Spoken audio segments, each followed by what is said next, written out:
right, round 6 of the HQ Diaries. Great to be back again. It's another, we gave everyone short notice. It's another week again. As everyone can see, I'm wearing blue because I'm feeling pretty blue about how it went in the last 3 days. Brian, how's it going? I'm all right. I'm over at my brother's house, so my time might be limited, but we got to talk. I mean, tell people what's going on here. The people don't know. There was big news with HQ. Yeah, so it was on yesterday's show when Matt Richards announced that that new plans are in the works, and after the Memorial Day quiz, they're going to be holding games every Thursday, and that'll be for the foreseeable future until they finally figure something out. And God knows what those plans are going to entail. So I think this is a great opportunity to discuss all of what's going to be happening. Correct. Do you think they did this because you're one win away and they don't want you to get to your goal? I just think that's a pretty weird coincidence. I mean, 1 to get from 27, I think I should be able to do that, but I have a feeling tomorrow will be the day. Usually, I don't have losing streaks for that long, at least in recent times, but I'm keeping my fingers crossed. Brian, you're breaking up a little bit.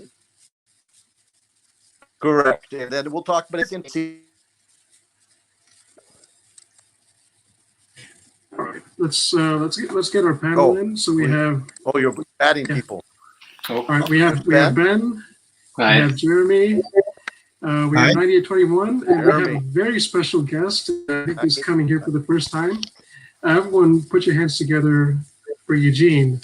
So how's everybody doing? Let's start with Eugene, since he's here for the first time. Who is this guy, Eugene? I've never seen or heard of him. I have no idea. If you can tell me, that would help me out a lot, actually. By the way, I like the HQ apparel. I like the HQ. I just switched to that, given that we're concerned about the end of HQ and that HQ Sports in this form no longer exactly exists because it's Hall of Trivia, or I don't know if it will still be Hall of Trivia, but so yeah, I'm wearing this in honor of that or reflection of that. Also, how did everyone go on this quiz? Let's can we get a show of hands for who won? Raise your hand if you won. Won? Okay. Okay, just one of us. I got out on question 10, and a certain someone here cut me out. I'm sorry. Oh, good. It wasn't me. Yay. I'm only messing around. We only joke around here. Yeah, but I've been your bad luck charm, it seems like. Well, at least it wasn't on the VIP day when I lost on the last question. I don't think my answer sheet really popped up there on the last question, but then again, I don't think I would have got that one. But yeah, that one really hurt. So what would be a good place to start? I think, so what do you guys speculate might happen to HQ, like in the near future? Like what kind of games and how frequent? So anyone can take this question.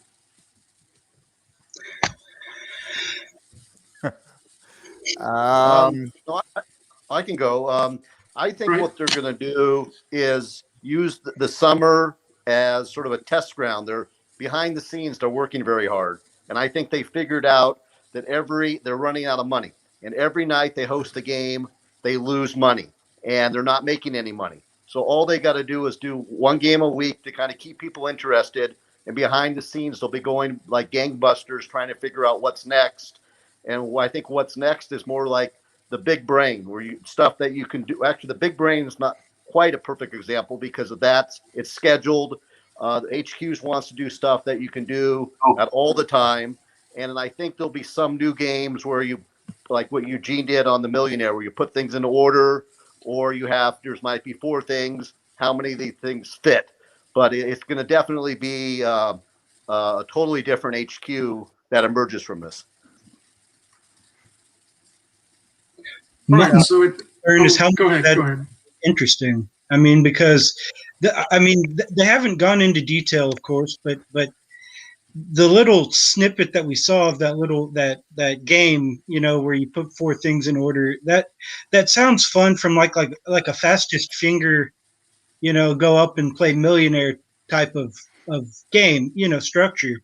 But how interesting is that from a this is the game standpoint? And why do we think that that's going to keep people around for any length of time? Yeah, I think they had teased another game, but we're still left wondering as to when that game's going to debut, when we're actually going to get a chance to play that game. And I think, from my understanding, what Matt had said, I think 2 quizzes ago, was Jeff and Anna are on standby or something like that. Correct me if I'm wrong, but there might be a chance we'll be getting more sports and words games when everything's sorted out. Yeah. If things can get sorted out. I think I'm with Brian on this. I may be a little bit more pessimistic about things. I have a theory that I still believe that MC Hammer was the one funding HQ for the past year, and tied to that funding was the whole contributing a certain amount to charity and spreading awareness of the existence of these charities across the nation. And so you'll notice that as soon as that stopped happening, right, then suddenly we get this announcement that HQ is going to have to go to 1 day a week, and they have to kind of figure out a new strategy in order to remain profitable and to continue. So I think that had a hand in things, and there was no sort of backup investor or anything like that. And so now they're quickly trying to scramble to see if they can change HQ so that they can attract some new investors as well. And the question is this being done a little bit too late? Actually, like how long can they actually go on with the 1 day a week and still maintain their staff, still be innovative, still make progress with whatever these features that they're thinking of? I'm a bit concerned about that. And so even if they do develop things too, there's that problem of actually getting investors to buy in based on what they see.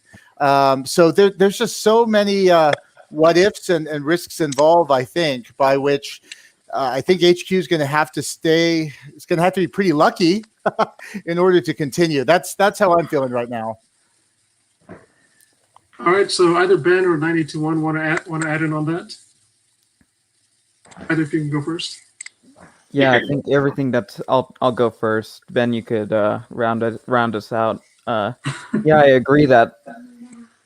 Well, I did agree. I wanted to say this last time, but my audio glitched out. I wanted to say I thought it was MC Hammer also, just because like every day or every other day he tweets, "Oh, HQ trivia in 5-10 minutes." But they're going to have to like restructure something. They're going to have to figure out some avenue of funding. I thought, again, we joke around about the Aussie questions, the Weird Wild World, but I thought that was a step in the right direction. But I haven't seen any sponsors since the Hall of Trivia or the Fantasy Football League that sponsors Hall of Trivia, and that's kind of a little concerning. Yeah, so my favorite is HQ Sports. So I don't know if they have. I'm assuming since they're funded by a different like person or that company or whatever, I'm hoping that at least that'll stay around. But based off of like what I've seen from HQ and kind of how poor their communication is and how kind of sketchy they can be sometimes, I feel like it might not be a daily thing again, maybe ever, but I don't think anytime soon. I don't have my hopes up, definitely, but I have my hopes up. I'm hoping that they at least keep HQ Sports going because I enjoy that the most. I'm hopeful for HQ Sports, but the other stuff I'm not sure about. I'm not sure I liked the way that that first season of Hall of Trivia ended after the prize was awarded for the what is it, the sit stand contest or what a sit stand? What's it called again? I can't remember. Sit start. Sit start. See. Oh yeah. But it ended with a lot of uncertainty about not really sure what was going to happen next. And then when the new season or whatever started, there still seemed to be a lot of uncertainty about what would happen next. It made me wonder whether or not, what is it? The Hall of, what is it? What's it called? Hall of Hall of Fantasy League. The Hall of Fantasy League, whether they had also pulled their funding or withheld it for the purpose of seeing, okay, well, let's see what HQ does next, and then kind of make a decision as to whether we invest again or not. And then in the end, maybe they too decided that we're not going to. It seemed a little waffly, did it not? The way that the first season ended and the new one started. That makes me wonder. Well, yeah, that makes sense. But I think also the first season ended right around when football season came to an end. And then I think they decided to relaunch it to make it a more holistic themed game, so that it encompasses all the sports, at least from what I've seen. Because now there's a wider range of questions. It's not just NFL. There's some basketball, some baseball, so the occasional tennis, golf questions. But it's pretty well rounded. But then again, the first season ended in pretty questionable circumstances. We do have a comment from Chi Hung. HQ has core players but can't seem to grow. Well, if we look at the 30,000 odd that are playing at the moment, these are the nuclear group of players. When HQ had a much bigger audience, like closer to several hundreds of thousands, or in fact, I think close to actually beyond 1 million. Sorry, that wasn't when I was playing. I started around Gen 2020, but I have been made aware by fellow HQs how big it was. So I think they need to find a way to get it out there, to get more people interested, and I think that's going to be key to saving themselves going forward. Yeah, no, the one thing they mentioned, MC Hammer went bankrupt years ago, so yeah. So he's not the investor, but there are somebody that believed in it, and they've given it a year. If you think about it, they're no better off they are now than they were a year ago when they came back. VIP, they gave it a shot. That never really that worked. It was really at its zenith like in September and October. And now that's really a mess where all the people, I almost bought tickets. I haven't played VIP in about 2 or 3 months. And I always get mad when people win $112 and I win $1.72. So I was about to buy 5 new tickets. I really would be upset if I had $75 out there. Right now, the way it's out, they said for the last 3 weeks I could cash out $42, and I can't. And then there's another $20 that they still owe me. I just be hopeful we get all that. And then it's just with them, it's uncertainty. It's just, we've been through this before. I just hope it works out. To counter the MC Hammer argument, though, I think at least he was a partial investor or had some kind of partnership or relationship with those actually doing the investing, and somehow he was going to get something out of it by promoting it. So there was an investment of some kind. But I do think agree it's that interesting because I know what you're talking about with his tweets. Why else would MC Hammer be tweeting about it all the time? That's why I follow him on Twitter. I just because he was tweeting about HQ. I like HQ. I like his music and I like HQ. So I was like, why not? I'll give him a follow. You can't touch this. Exactly. As a child of the 80s, same here. I don't know if I think I've expressed this to some of you, I want to say, but I always felt, I agree with Brian that HQ's challenge was sort of bringing back the audience that they had lost. So many tweets.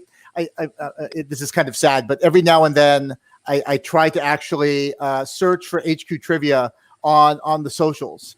And you discover all of these people who say, oh, remember that HQ and remember that it was big and when we used to play it every day. And every now and then, maybe every other day almost, someone tweets something like that out. And then they get informed one way or the other that actually HQ still lives. And they go, really? That's really strange.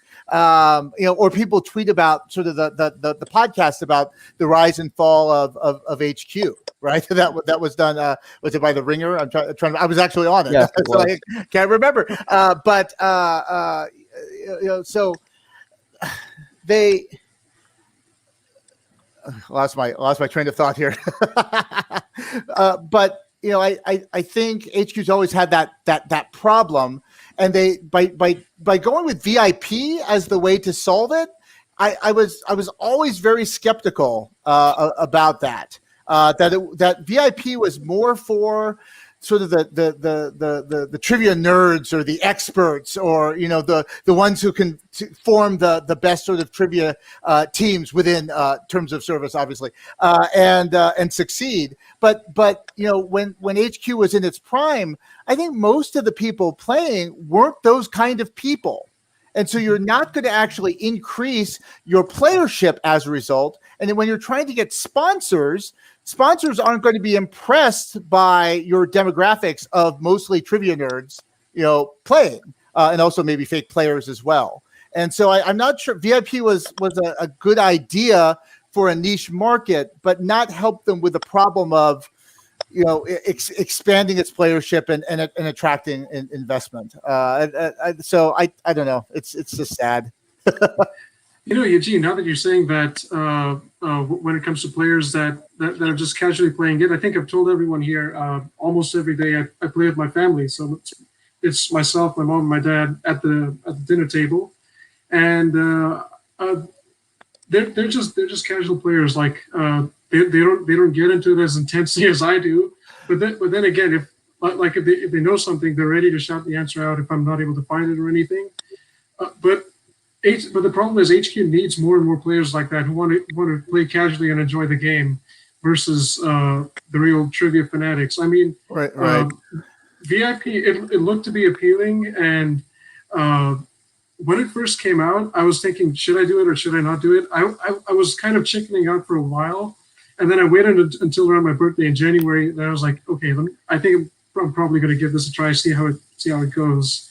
But then again, at most, even when the prize pot was like two grand, they could have a maximum of 200 entrants, and that's not that many considering the playing field. And even during HQ's prime, like when they had several hundreds of thousands, even if there was a VIP league there, I wonder how successful it would have been at the time.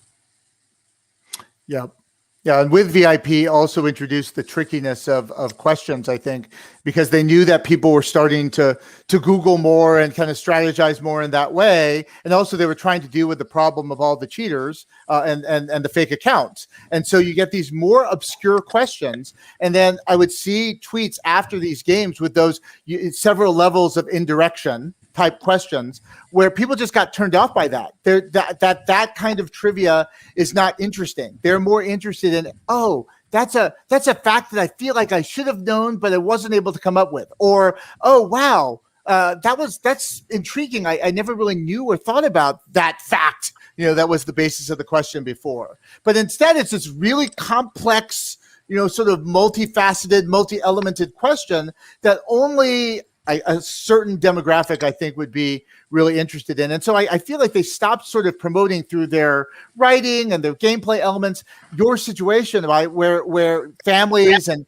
coworkers and they're all getting together to sort of play the game. And they lost that. That was the magic I think that they had originally, and they just haven't been able to get it back.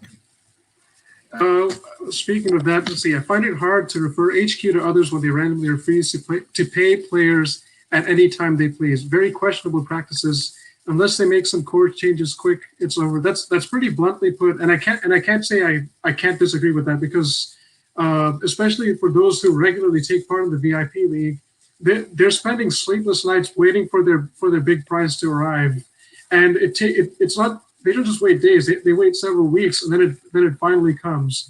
And for those who regularly play VIP, they're constantly charging their credit cards or whatever, spending $75 for batches of 5 tickets, and it's a genuine concern, and it's justified concern. So don't you find it to be a double-edged sword, Abai, because it's the very people that HQ should have been depending on for their income, which is the people that that are buying the VIP tickets, are the same people getting screwed in the ground by not getting the returns. Yep. You know, not getting paid when they get their big winnings, and then they're not getting paid back. They're kind of the same ones getting screwed the hardest by not getting paid back. I just find it interesting that now here we are in this situation where HQ is Bye. You bet.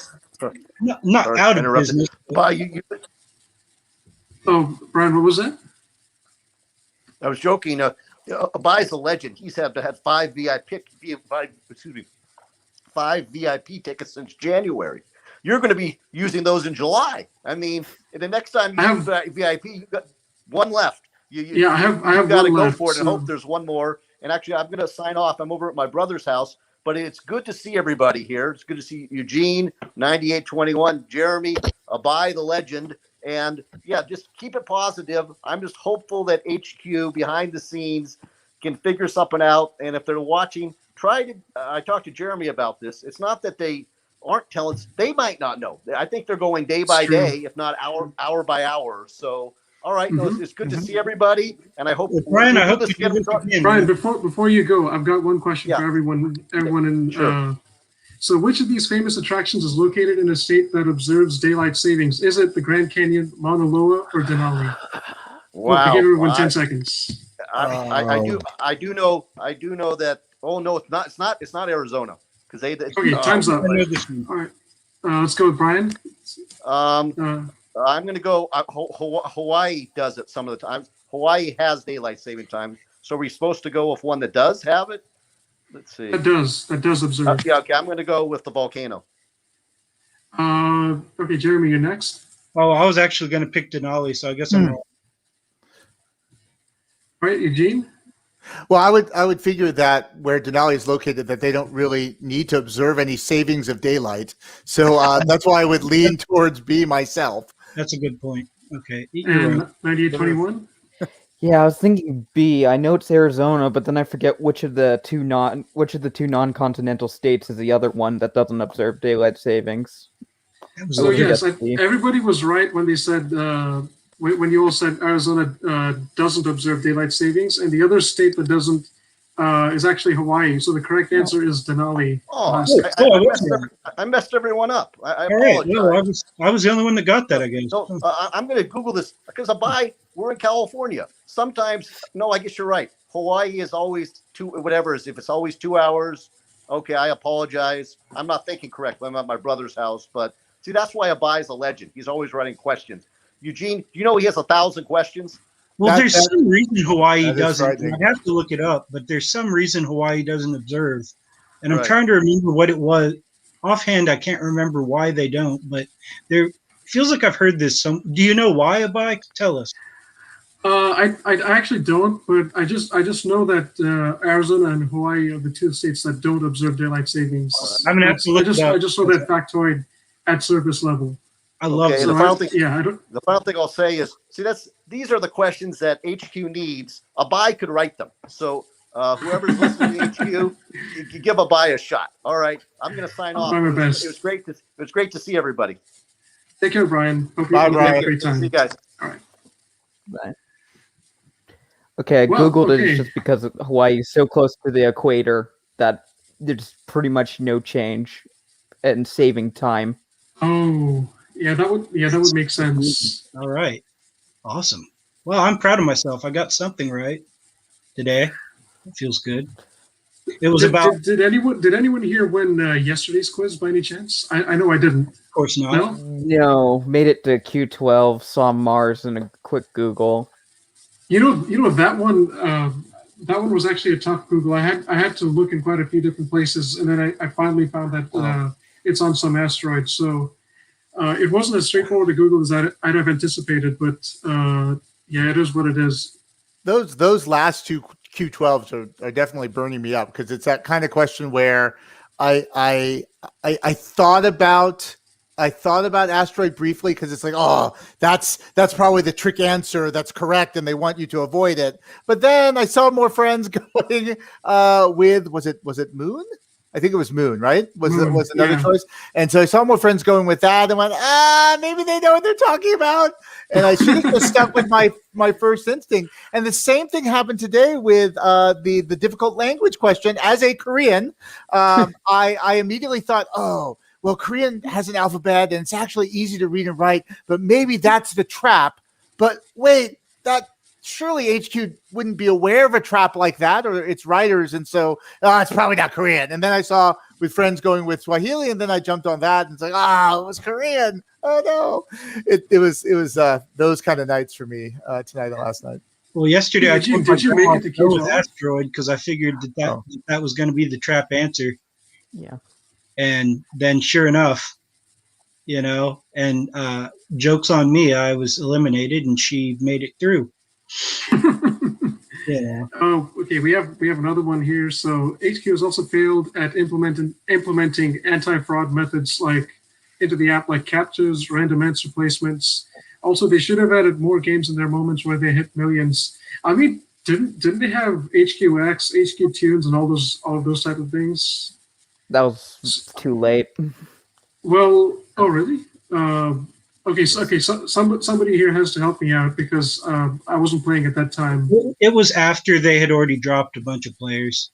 It was pretty late in the cycle. I would have to go back and look at those games to see how many were playing at the time, but they had dropped. And in fact, I was thinking about it today.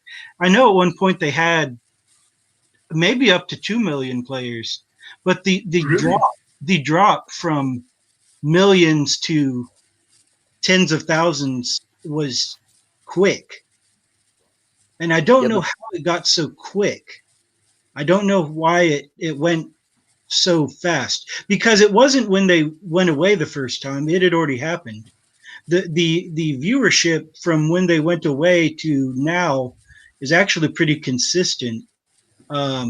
It's not like they went away for those 2 months and came back and it suddenly dropped because people didn't know they were back. No, it actually, the core group that was with them then is still with them.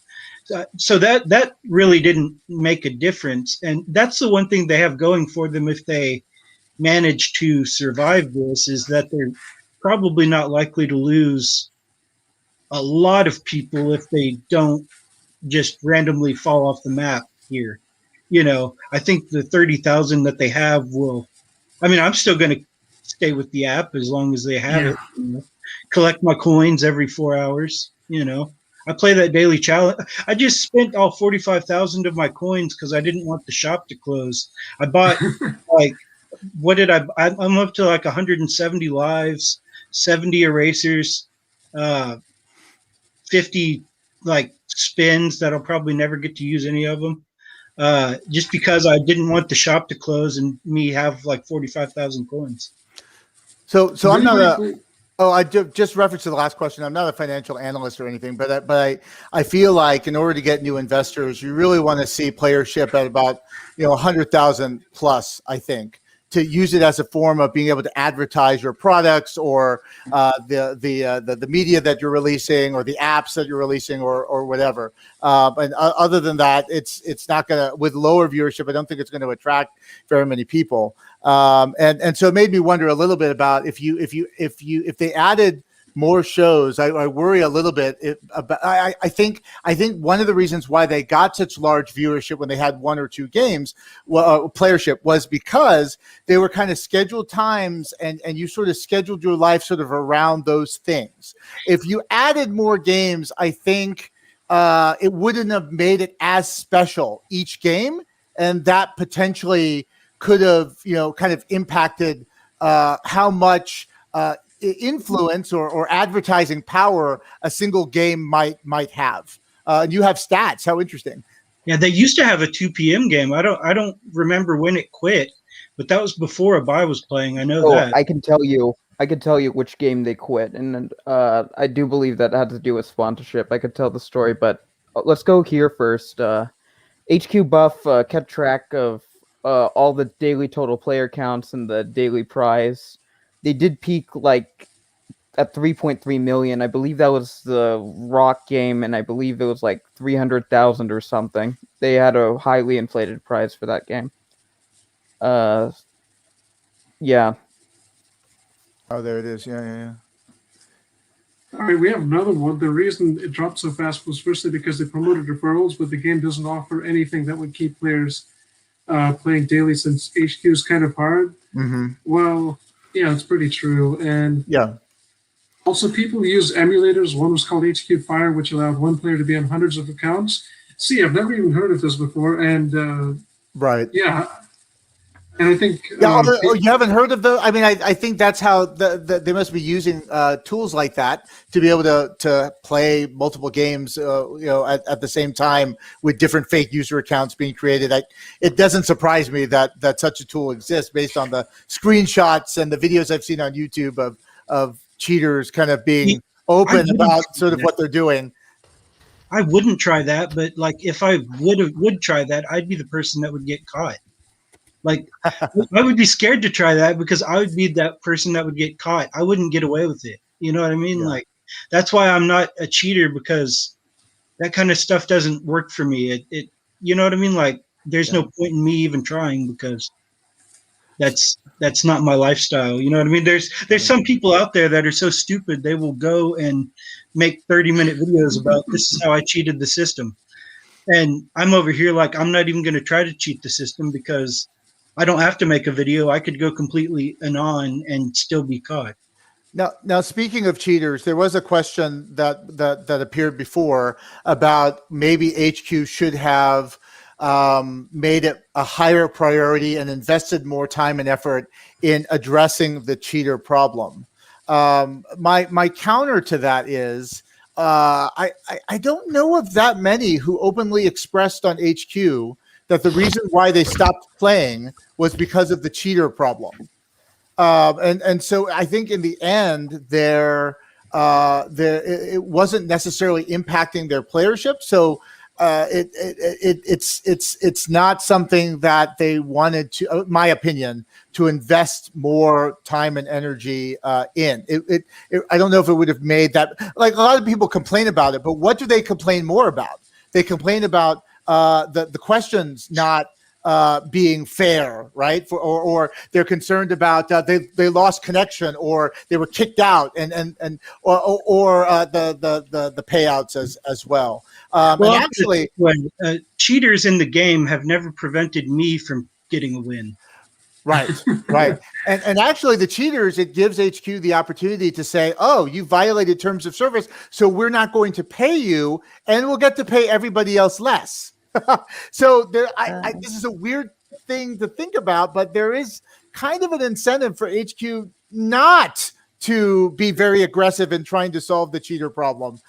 They have to at least show that they're doing that for the sake of the integrity of the game, and do enough so that you're maintaining your playership versus hurting it. It's just an odd thought. I don't know if that's been discussed here or not. I think on an earlier discussion we were talking about remember the person who took a picture of like 8 phones and posted it on Twitter.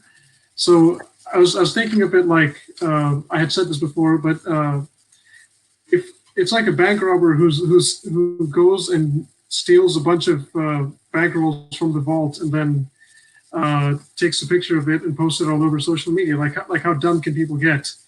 But then again, it's been a systemic problem for a while, and I think HQ has fallen quite short when it comes to dealing with it. Because if you want to maintain like a steady base of players regularly coming, you need to show that you actually care about quality control, and I think on that front, there's a lot of room for improvement. Which is why I really like what Big Brain is trying to do, in that in order to actually win Big Brain, you have to answer with the correct answer very quickly. And so, if you're not able to recall the information quickly, or if you're trying to Google or even use a bot to try to get you information about the question to help you answer it, you are not going to answer the question fast enough compared to someone who actually does have the background knowledge in the subject matter to answer it. And so I just wonder how whether with Big Brain, I think that I think they're succeeding in that department. There's more integrity to that game because having the upfront knowledge is going to give you a huge advantage over players that don't, and they're depending on all sorts of other resources to make it happen. Even in regards to answer sharing, like even if you're on, a call with other trivia players, it's pretty difficult to collaborate and come up with an answer within the few seconds, I think, that you need to put in an answer to get full credit for a correct answer in Big Brain. And also they have different types of questions in Big Brain that include where you have to type in a response or you have to select a picture or something like that. Yes. Oh, sorry. I said that keyboard sticks sometimes in my experience. Yes, I have found that too. I've committed some typos and had to be really careful with it. But yes, yeah. Does it let you delete characters or is it the does. first thing that okay? Yeah, it does let you. It does let you delete. You can change. So what are the types of questions on Big Brain? Is it there's multiple choice? Is there like fill in the blank or? It's all of that. It's multiple choice, fill in the blank. Actually, those are pretty much the only two types. I'm trying to think. Jeremy, you would know, right? I think it's just multiple choice, fill in the blank. That's the only two I could think of. In the tournaments, they have different types of tournaments, like where they award like first through fourth, or they do like 50-50s, kind of like DraftKings, where they have different styles of tournament. Yeah. I love the optionality there in regard to the type of game and the risk reward into each of them, as well as like the variety of subject matter that they promote. I was really shocked that they had a Korean food themed game, which was my first win. Maybe my only win, and I came in first. I think there was one of Monopoly where I didn't play when it was live. I played it after the fact for practice, and I beat the first place finisher. And so I would have actually won that game as well. But Monopoly is something I know inside and out. Korean food is something I know inside and out. And so I'm more inclined to kind of play that kind of game. And so this is why I think for HQ, they were really, so many people were saying more themed games, please. But I think HQ is worried about taking that risk because they were worried that by having too many themed games in a theme that people weren't interested in, that they may lose interest in HQ and not necessarily, remain as a player or come back. But Big Brain solves that problem by just having so many themes on a given day. And of course they save money without having a host or anything like that. Telling them host, do no host night. I'm not saying fire Matt or Scott or whoever. I'm not singling anybody out. I'm not saying fire them. I'm saying do like a game where they don't run a host. Like that one game where they accidentally, like something happened on HQ one night and they had to run like 6 questions without Matt. Yeah. It actually ran pretty smoothly. Once they were just like, oh, we can't, Matt's not coming in or whatever, whatever happened, like the video wasn't firing correctly or audio or something. And they had to run like half the quiz without Matt talking. I would hope though that they would do it as a hybrid solution where they would have these no host games and a variety of different themes and all that kind of stuff. But what makes HQ really special is that it gives you that live game show feel, and it puts you into the contestant seat that you normally, most people don't get a chance to do on a televised game show. And so that's what makes HQ special. I hope that they don't lose that part of it. Well, and a lot of people do enjoy the host aspect. I myself was excited to try the Big Brain, and I've kind of dug it because it gives me the trivia fix kind of without the shenanigans. Yeah. Myself, but that's to each their own.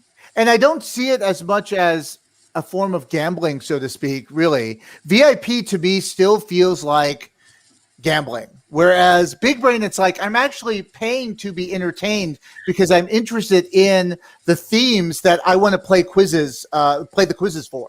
Right. And so And it's different. Not, It's a different I feel. practiced on Oprah just for a lark. I was like, well, whatever. And I found out that if I had played that game, I would have actually won by like 2,000 points. That's smart too. Oh yes. So the ability, so Daily Challenge has the problem where there's for HQ where it's this set of questions, and you're not. It's not like HQ Buff where you can replay any game that you want to, and maybe there should be a partnership between HQ and HQ Buff. But the beauty is like for that Korean food game, anybody now can go and go into practice mode, even if you're not.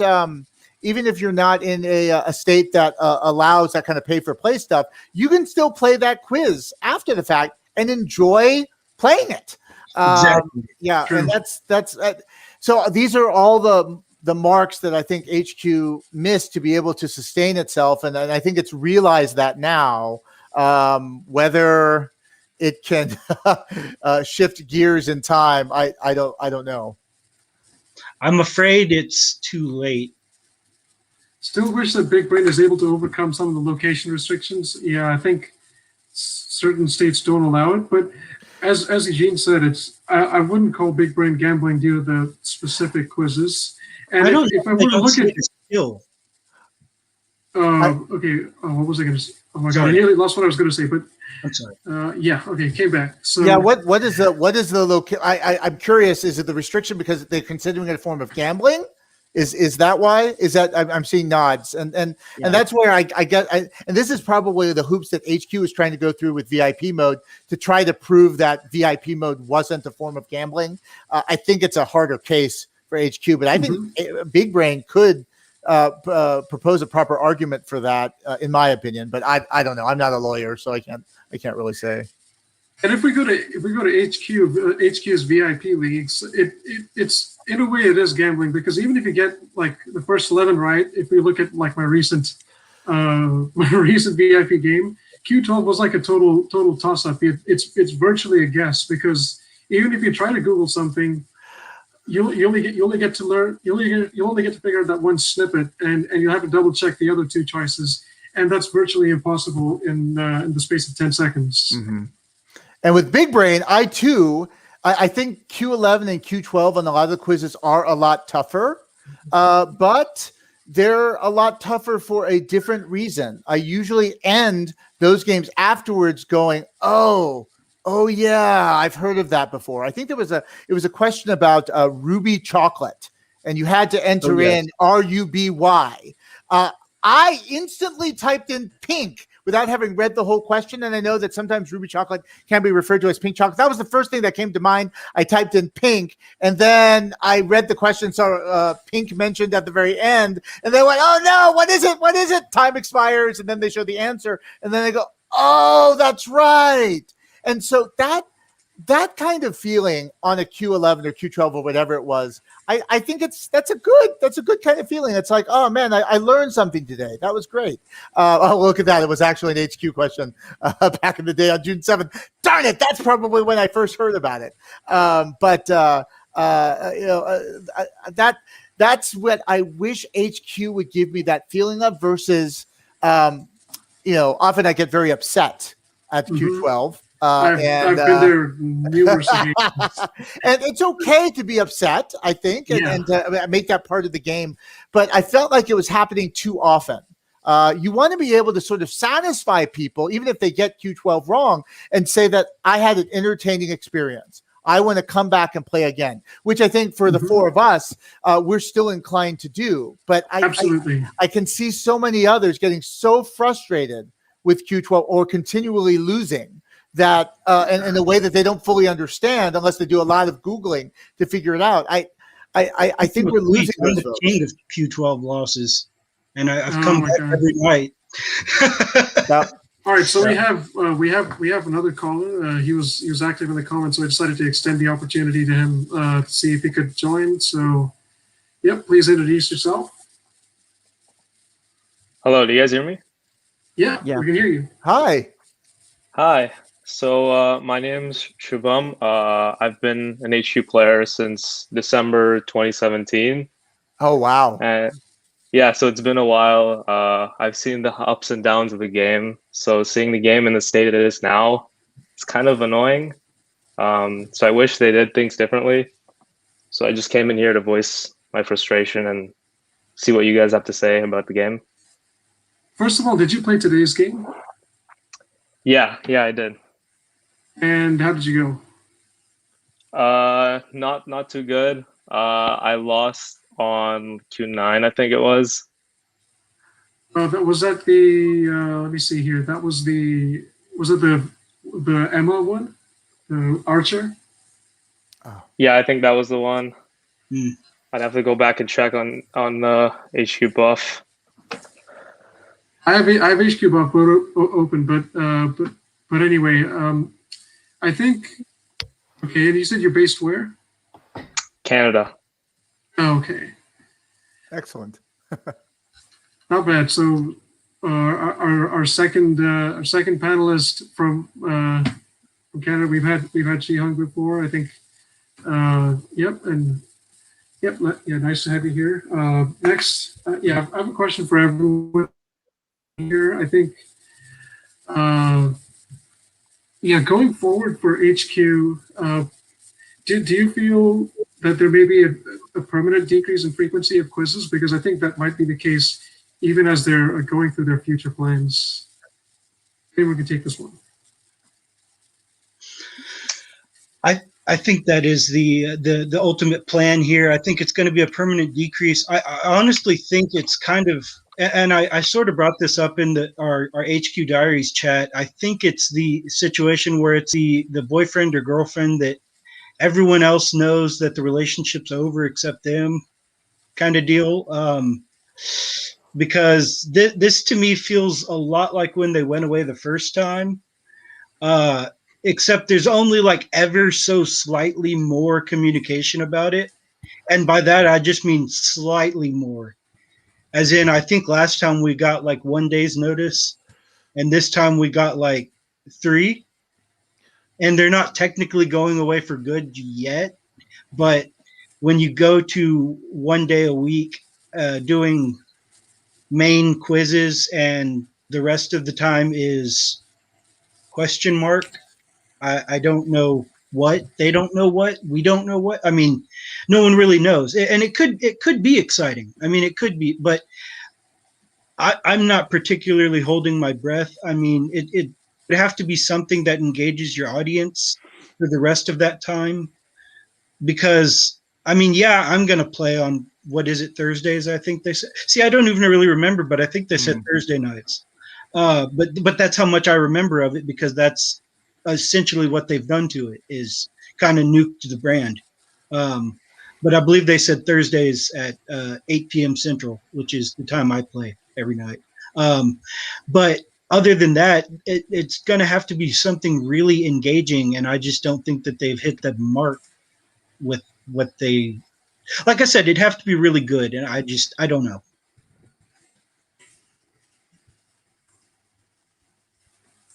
See here. I can take that question as well. I think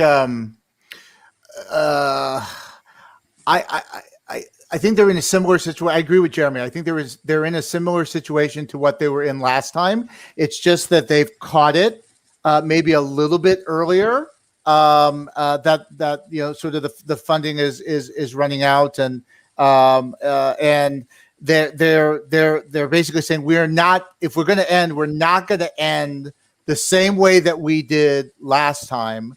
We're going to end by making our best effort to see if we can stay afloat. But I think what that means, though, by kind of going back to the specifics of your question, because we don't know what's really happening behind the scenes exactly, we could actually see a further decrease in games, or even games just not happening, or HQ folding in the end. There isn't enough information that we're being given to know how viable is the company right now. So I'm ready for anything. I'm ready for Thursday night weekly games. I'm game for new games coming back. on different days of the week, like words and sports, as Brian talked about. But I'm also preparing myself for the possibility that HQ disappears again or disappears permanently. I think God all of it is forbid. possible. Yeah. I had told the group that it was a possibility several weeks ago. We talked about it. Interesting. I was like, and this was like what, 3 weeks ago by. I was like, well, Yeah, it came back thereabouts. when the pandemic started. It came back, and now that things are opening back up, I was like, well, it's possibly going to shut back down now that things are opening back up. The country's not all the way back, but we're getting there, and things are opening back up. HQ will probably go away again. Now that things are it came back as a way to bring people together during a time of great unrest in the country and everyone cooped up in their house. And now that we're all getting back out again and things are healing in a way, now it's going to go away. But then like 2 weeks or so after that, we got the news, and I'm like, well, I didn't really want to be right, but everything is happening the way that I said it would. And this It's is aging well. yeah. I'm like, this is the worst possible way for me to be right. I mean, I like being right, and being right is giving me like $200 in lifetime money on HQ. But this should be one of the occasions. yeah. I would love. This is the Q12 I would have loved to have been wrong about, but unfortunately, I was spot on, and I'm not getting any money from it. You're right, Jeremy. The selling point is gone. I guess with more things opening up again, that was probably what they did in order to get whoever the investor ended up being in partnership with MC Hammer. Who knows? But that was probably the draw. That hey, we're in a pandemic, and there are a lot of charities that probably need to kind of get into action in response to the pandemic. So hey, this is a great sort of mechanism you can invest in, and that's going to promote more philanthropy, more giving kind of across the nation. I think that they have probably helped some in that regards, no doubt. But you're right, Jeremy, that's gone now. But that being said, if a good, healthy company would have kind of saw that, oh my goodness, the vaccines are now coming out now, and they're becoming more readily available, and now they're available to teens, and so the writing was on the wall, so to speak, that maybe we need to start preparing for that next phase, and that could have been done. Maybe that announcement could have come up, or that decision could have been made earlier. They should have gone to Elon way earlier than they did. Or Bezos. I have something to add on to the question as well. So with the change of the game being scheduled every week at Thursday, it gets rid of that sort of schedule motion for most players where it is to join in at 9 p.m. every day. And so I'd assume by the second week or the second game, there's going to be a significant hit in players because a lot of players simply forget to join. Or, I agree. Or they uninstall the game and because they can't afford that storage.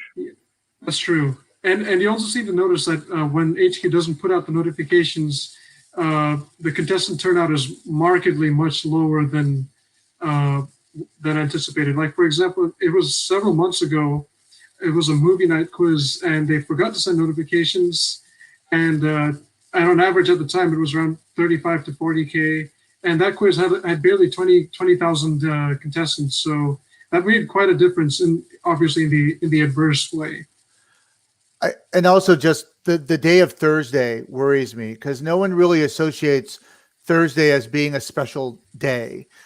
People associate Wednesday with hump day, and people associate Friday with, it's the start of the weekend. Thank God it's Friday. People associate with Monday. It's the start of the week, and oh my goodness, we need something to help us, start this week off well after I had a day of work or school or whatever.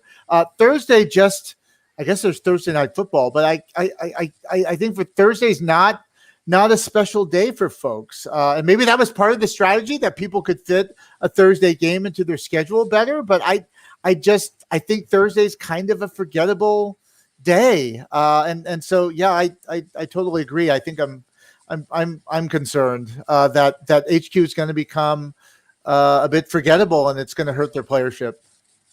HQ Sports never sends notifications. You know, in like the recent couple of weeks they did, but prior to that, if only if you're paying attention to time, then you'll be able to make it. Otherwise, if you snooze, you lose. That's basically how HQ Sports was. But it seems like too little, too late. Even when they're sending notifications now, because it seems like HQ is in quite a bit of strife right now.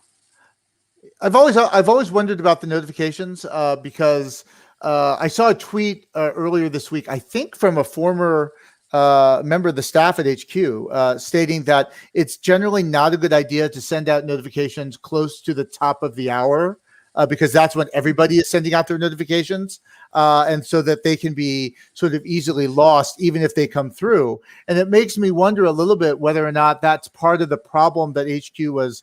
I don't exactly know how iOS notifications work, but I'm wondering if things kind of get queued up and as a result delayed. And so maybe that's how folks aren't getting notifications always. I don't know, but it makes me wonder a little bit why they've had so much trouble with notifications. And maybe it's because of timing. I'm not sure. And then there's the weird situation where I've gotten notifications twice. I think for trivia, whenever they do their notifications about we're 10 minutes away or whatever it is, I get a second notification 5 seconds later. I don't know if that's true for anyone else, but I'm wondering if that's one of their solutions is let's send it out twice, and maybe one of them is going to make it at least everyone. I kind of know how the game works in the back end. Essentially, anytime you log in, it's pretty weird the way they set it up, but your device sends a token. And so if you log in on your same device 2 or 3 times, they will send 2 or 3 notifications of the exact same thing. Interesting. Which is weird. And then sometimes you don't get notifications at all. I don't think it has anything to do with having it backed up into a queue, because you look at apps like Instagram, Discord, every time you get a direct message, you get your notification pretty instantaneously. I think HQ could improve their notification system, but they haven't seemed to do anything until now. So, what is this message from Sheila? Oh no. Gene's getting a personal text from Matt. Let's see. Maybe reducing the total prize money was a better idea than having a weekly game. You see? Yeah. Oh, I wouldn't have been. Okay, you guys go first, and I'll. No, 9821. You were first, so you can go first. Actually gonna argue against that. I feel like they want to keep the $5,000. They want to keep the 12 questions because that's what everyone's familiar with. That's reducing the money is kind of what they did near the tail end after they gave up on jackpots, and that didn't really seem to help them at all. And in addition, when they came back, they weren't $5,000 to begin with. They were $1,000. I believe the next game they upped it to $2,500. Then they went the full $5,000 for familiarity. If you're reducing the prize money, that's a number that you could visibly see that gets reduced, and that's going to instill some sort of lack of confidence in HQ. Okay, yeah, pair that with the same player counts. Go ahead. Yeah, I was just saying that pair that with the same player counts you get right now, and cheaters playing on multiple accounts. You're not looking at a good prize. That's another takeout. Yeah. Where people would uninstall the game. True. Likely, you're not going to get that player back. Mm-hmm. Yeah, I have another question for everyone. So now that HQ is going to have it's going to be once a week for the foreseeable future. What do you guys plan on doing during HQ time, or to substitute? Let's go around the board. Who wants to go first? Anyone? Going for a walk. I'll be honest. All right, going Jeremy, for a want to walk go first? for me. All right, you can go first. Oh. I'm planning on trying to pick up my big brain quizzes a little bit. I'm looking at the categories for this week, and I don't see a lot that jumps out at me, but I did the initial deposit of $20 of my own money, and then since I was referred to by Brian, he got 20 and I got 20. And then there was another 20 that I got, I think, because I like started out and Big Brain matched me 20. So I still have like, oh, and I won one quiz that I played. So I have like $58 to play with on there. So I may just dip in and play some quizzes that I don't feel totally good about because, like I said, on the practice, I did win Oprah. I just didn't get money because it was practice. So you never know. All right, 981. What do you think? Well, what are you going to be Probably doing? going for a walk because I'm personally afraid that some of the better trivia players from HQ are going to start migrating over to Big Brain. Oh, okay. And I'm afraid, like what I did with the Notre Dame quiz, where I didn't know stuff about the Notre Dame, but I figured no one's going to sign up for this quiz that knows anything, and I got first place. So, well done. Yeah. I'm not going to have that many opportunities, I feel like, going forward. Gotta play now before they migrate over. What about you, Eugene?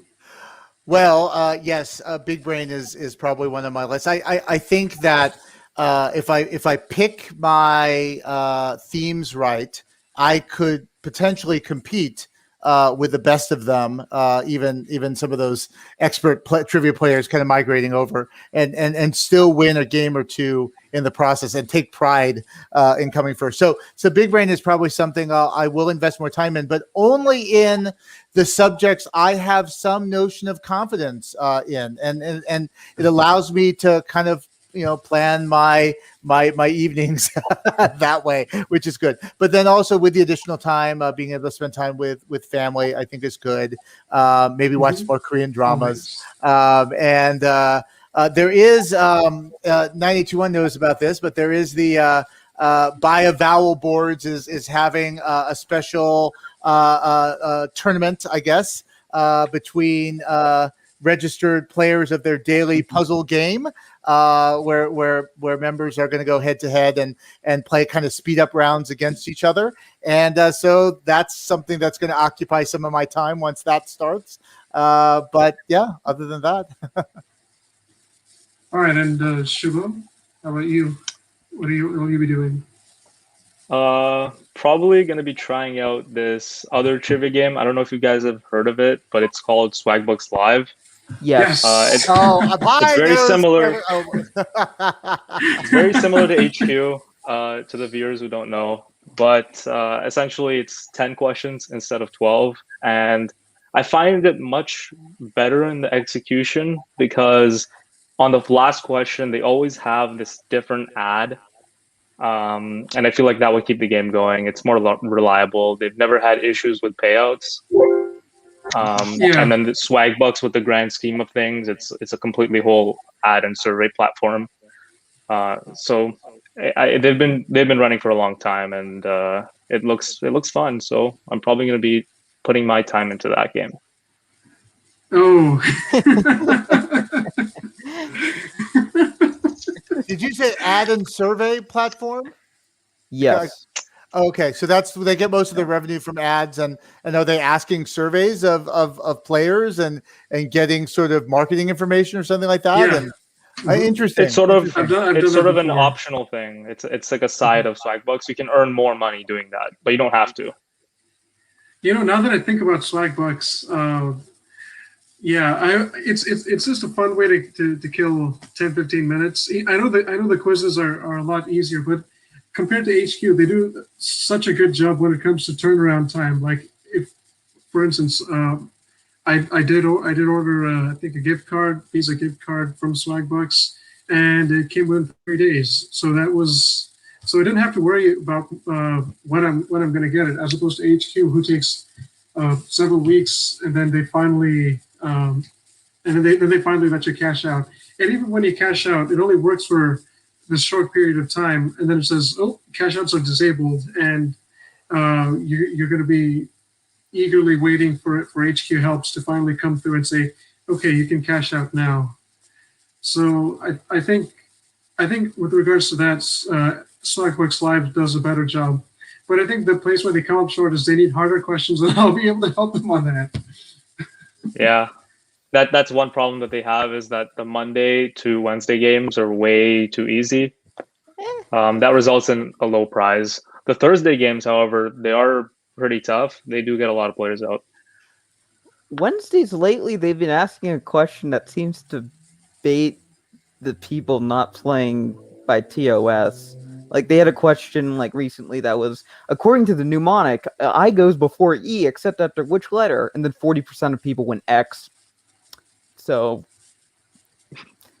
my Wednesdays aren't that bad either, but I like the whole notion of varying difficulty games, in part because it allows those people on Mondays and Tuesdays, they may end up winning a game when normally they might not. And so that's going to keep them playing because it's like, oh, at least I can win now and then. And the prize may be small, but that's okay. At least I can say that I won. So that's not, while at the same time making sure that they're harder quizzes that appeal to, the more specific sort of trivia expert kind of demographic, which I don't know how HQ does in that department in terms of varying its level of difficulty. Although I can think of games that were really easy versus those that were harder, but I feel like there isn't maybe as much difference in difficulty than what you guys are describing for Swab Bucks. Yeah, it just feels cyclic for HQ. Like, oh, we haven't had a hard game in a while. Let's just do it just to ensure people that you can win big on this app. It's not really like a set in stone day. Mm-hmm. I wonder, I looked into this one thing. Do you guys think that the VIP prizes that keep changing every game have to do with the game's difficulty on that day? No, that was just solely budget reasons. They were changing around with it the first couple weeks, and it stayed constant with 1,500. Then I believe they cut it down to 1,250 just because they weren't getting 100 players. Mm-hmm. And only a small number of players have VIP tickets.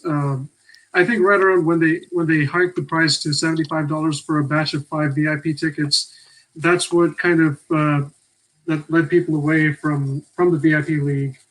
When it was $60 for 5 tickets, that's when VIP was very popular.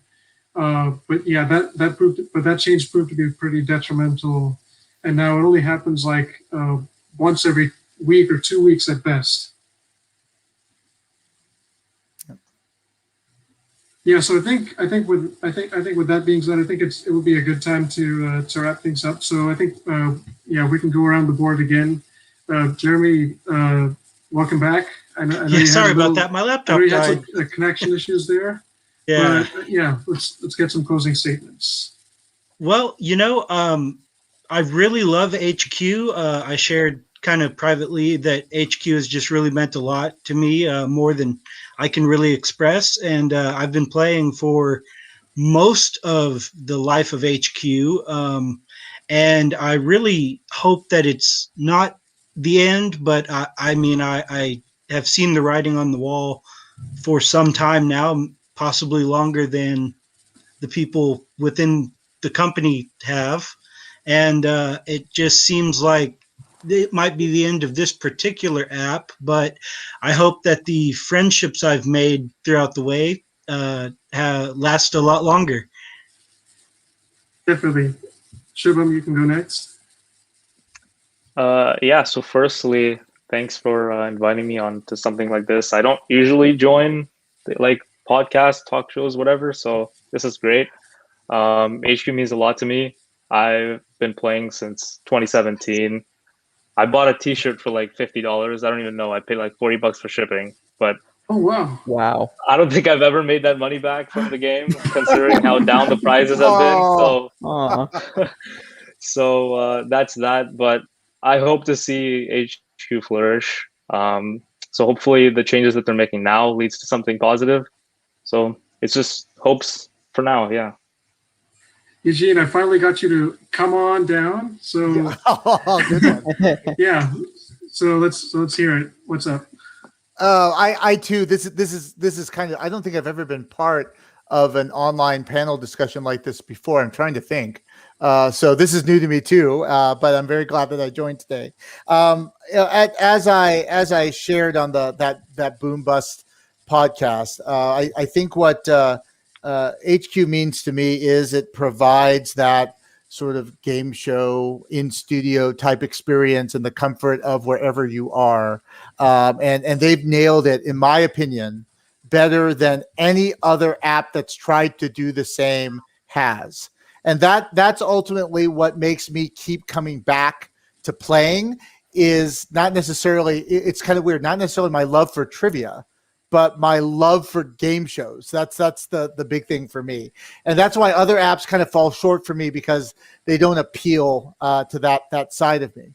And so I too really want to see HQ survive because it has satisfied that sort of need in my life, and I think it can provide for that need in the general population as well. And so I'm willing to do or help in whatever way I can, or HQ thinks might be helpful for me to be able to help them. I don't know what that might be, but I really do believe in what HQ stands for and what they've accomplished in spite of all of the problems. Love to hear it. 9821, I see that you're trying to share your screen. Let's see what that says. This is just going to be partially just like holistically, you could like poke holes that a lot of things are going wrong in HQ. Like, oh, the player count's decreasing. Oh, the payout's low. Like, for instance, I kind of shared this in our private chat. I've been keeping a list of like everyone who on Twitter like has been cheating or has admitted to cheating. I believe that's like I've got 1,600 in active funds. And then I also took a list of people created in the past month that have this username style of two names just in lowercase, and they've taken another 5,000. It's easy to just look at things like that and think, oh, HQ's bad. HQ's not doing anything. I'm pretty sure there's a lot of things behind the scenes that they're trying to do. And I'm pretty sure they're going to try to survive. If there's one thing that surprised me about HQ, it's that they're fighters. They're not going to go down. They're not going to go down that easily. All right, just a second here. That list, Yeah, 921, how many do they? Do you have any sense of how many cash outs were successful for those accounts?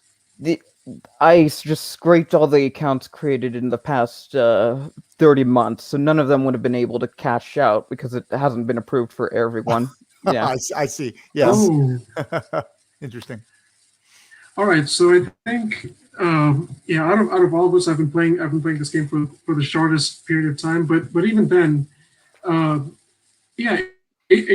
is it definitely means a lot. I mean, it's been a pretty busy year at my end. I'll be graduating in a couple of weeks, but it's been like my daily 15-20 minutes to unwind. I know it may get a little stressful at times when I can't find the answers, but that's part and parcel of the game, and there's lots to appreciate in the HQ I've played so far. And understandably, there are areas to improve. I'd like to remain quietly optimistic that HQ will rectify the areas where they're coming up short at the moment. Unfortunately, nothing's perfect, but we can hope for a positive comeback, and hopefully it can return to normal and a return for one of my favorites, the HQ Words games. I love solving puzzles. In fact, every day I try to watch Wheel of Fortune as often as I can because it helps me prepare for HQ Words, and it's proven to have good effect. I mean, seriously, I didn't think I'd get this good at HQ Words had it not been for Wheel of Fortune. Not for puzzles like Bezier Curve. Yeah, if Bezier Curve appears on me, I quit. Like, I would have never gotten that, so I was glad that I wasn't. For some reason, I wasn't in on Q12, or P12. So I was glad that I didn't know what that was. So when I saw that come up, I was like, well, great. This time I was out, so that extra life that I had wouldn't have helped me because I don't know what a Bezier Curve is. Bezier Curve? I have no idea. I only heard the phrase. I've heard it's the pen tool from Photoshop. Yeah, it's a pen tool where if, like, you take 2 points, then you could extrude the line so that you make a curve. Right. I didn't know that's what that was called. Wow, I've never felt so stupid in my life. That's what HQ does. You learn new things. You sometimes learn new things. Yes. But in 9821 though, that kind of puzzle could appear in daily puzzle game actually under its scientific on Buy a Vowel board. So maybe Abhay, you should join Buy a Vowel board to play the next season of the daily puzzle game. Definitely. Do you happen to have a link or? No, it's basically just when we're in season. So basically, when the Wheel of Fortune season starts, like me and 6 other people write puzzles that are supposed to be like a bonus round difficulty, but actually are like BS puzzles. Like I had a puzzle that was the letter Z 12 times because that was the name of a video game. So there's some HQ words type trickery that happens in DPG puzzles. I think about you'd appreciate it. You'd have fun with it, I think. Definitely. And then let's see, when will you finally apply for a game show? You're in the right state. I actually have applied for Jeopardy. I think I'm in the contestants pool. Not sure. I haven't received any sort of communication in recent times. So don't know about that. I did apply for the Chase. That did, and I don't think nothing happened there. So I'm hoping it's a 3rd season of the Chase. I've enjoyed both seasons. I've enjoyed season 1. I'm excited for season 2. Let's see. I was late to the party on Pyramid. I could have applied had I been more alert, but I guess next time. What's up? Another game show, if you like word games, that I might suggest 25 words or less. I have heard of that show. Great show. Great show. It's pyramid-esque. Yeah, it's pyramid-esque, and I feel like you'd like it if you'd like Pyramid. I've also watched this other game show called, a couple of others. I think everyone's heard of Chain Reaction here. Yes. Yep. Yeah. How about America Says? Yeah, I know that one. That starts a new season tomorrow, actually.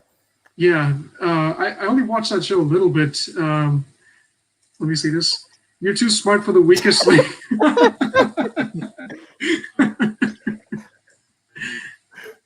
Oh my goodness! But if you ever need any help with game show auditioning, if you want to send a video or some of your application responses my way, I can help and give feedback. I'm happy to do that for anyone.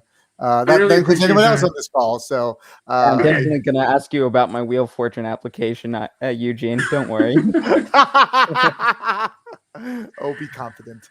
All right. I think with that being said, it's a good time to wrap things up. So once again, I want to thank everyone for joining this discussion. I think it's lots of cool ideas, lots of interesting viewpoints, and it was nice to hear everyone out. And here's to hoping for a better version of HQ in the near future. So thanks everyone, and have a good night. All right, thank you guys for tuning in.